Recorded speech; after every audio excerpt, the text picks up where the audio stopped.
So in February of 1985, you had Bloody Sunday erupting in a nearby town to Selma, Alabama, which led in early March to Martin Luther King issuing an open call to anybody who would come down and help the African American voting rights cause here in Selma, Alabama. And just behind the Selma bail bonds, a Universalist Unitarian preacher named James Reeb was killed by at least 3 white men. They say there may have been more, but the worker for the Selma bail bonds actually witnessed 3 white men clubbing him to death.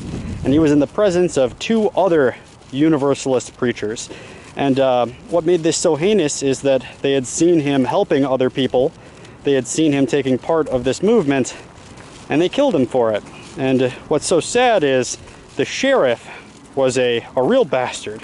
They've called him Hitler. He took part when he was finally scorned and totally discredited. He even smuggled cocaine from Colombia. He was a very, very bad man. And he flourished in apartheid Alabama. And this is where the martyr, Universalist Unitarian James Reeb, was killed by 3 men with clubs.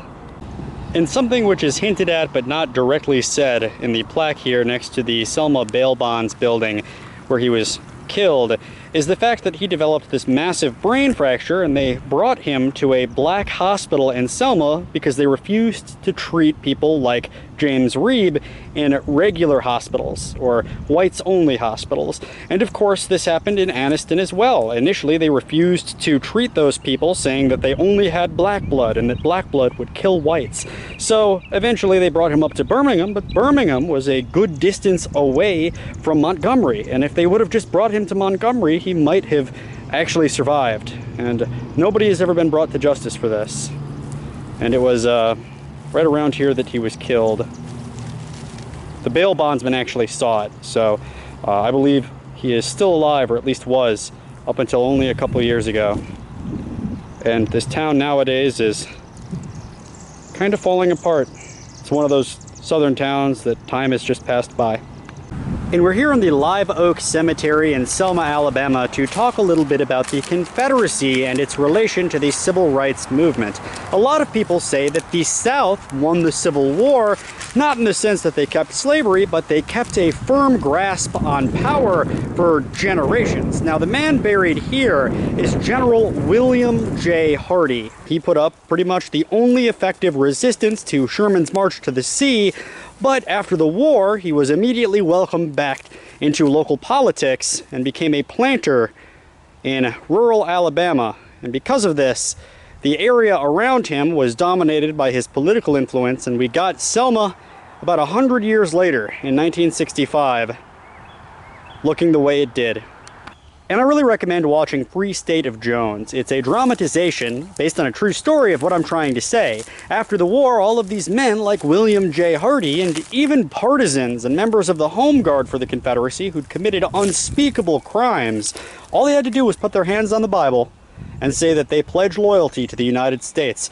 And immediately they went back into local politics, and the only difference was they didn't have slaves. However, they had the peon system, or the peonage system, and they could make people work for them, oftentimes for their entire lives. And this continued up until the 1940s and 50s with the chain gangs.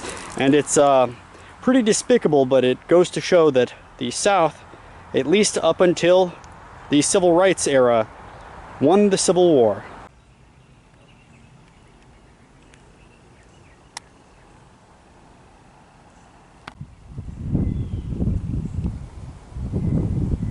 And another thing I should say about Brigadier General Hardee is that he was present in Savannah when it was taken by Sherman. Now, initially he said that he wanted to fight for it, but then he and his men constructed a bridge so that they could cross the city, and they made a deal with Sherman. If we surrender without a shot being fired, you take the city and you don't burn it down. And this is a deal that was brokered, so it gained him a bit of fame, at least among the Southerners who supported him. And in the shadow of General Hardee's grave is the grave of a man who was born into slavery, a man named Benjamin S. Turner. He was the first black man to be elected as a congressman from Alabama, and the first Selma man to be elected as a black man into the House of Representatives. And the namesake of the infamous bridge, Brigadier General Edmund Pettus, is buried here in Selma, Alabama, right alongside Hardee and Ben Turner, whose stories I'll tell you in a moment. Now, after the Civil War, he went from commanding the 20th Alabama Infantry to getting active in local state politics. However, he based his entire political campaign for the Democrat Party on organizing the Klan and using them to disenfranchise black voters. Now, this keeps in conformance with other Confederates who took up positions in state power, and really this helped shape the state of affairs in Selma until 1965 and Bloody Sunday.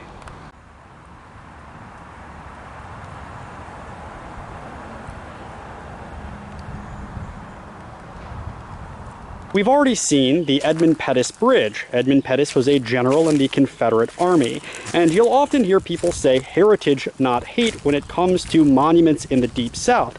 They named the bridge Edmund Pettus, yes, for a military leader, but it was also named for an understanding that he was very active in the local Ku Klux Klan. And over here we have a statue of Nathan Bedford Forrest. He was a brilliant military tactician, and he was a general in the Confederate Army. And whenever people ask why they idolize him, they say it has nothing to do with his relation to really helping to form the Ku Klux Klan and turning them into an insurgent group.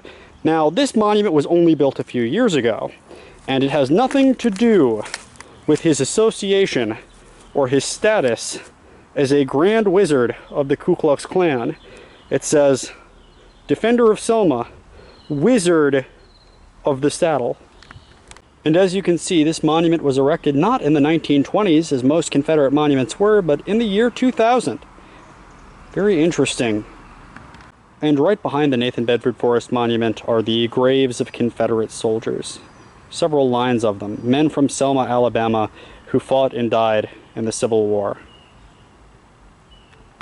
Here we have one to the lost cause of the Confederacy, and to Robert E. Lee, Stonewall Jackson, Joseph E. Johnson, and it says, there is grandeur in graves, there is glory in gloom. Dedicated, as most Confederate monuments are in the Deep South, to our Confederate dead,